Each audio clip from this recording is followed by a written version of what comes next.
Hello everyone, today in this video I'm going to show you how to find send follow requests on Instagram. So before starting this video, please like and subscribe to the channel. So first of all, you have to open your Instagram profile and tap on top right three lines. When you click on these three lines, now here you have to tap on this account center at the top. After that, here you have to tap on this your information and permission icon. Here you can see. Now here you have to again click on this export your information. After that, here you have to select your correct account. Now here you have to tap on this export, and here you have to select your Instagram account. After selecting your account, and here you have to tap on this export to device.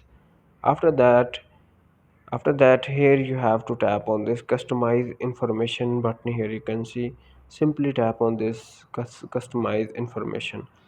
After that, here you have to uncheck this all of option. Tap on this clear icon. We simply need the contact section. Now uncheck this all of section and simply uncheck this all section. Now here you have to tap on this followers and following section. After that, tap on this save button at the bottom, and here you have to tap on this start expert. Now here you have to add your Instagram password. In this way you can export send follow request on Instagram. If you like this video, please subscribe to my channel.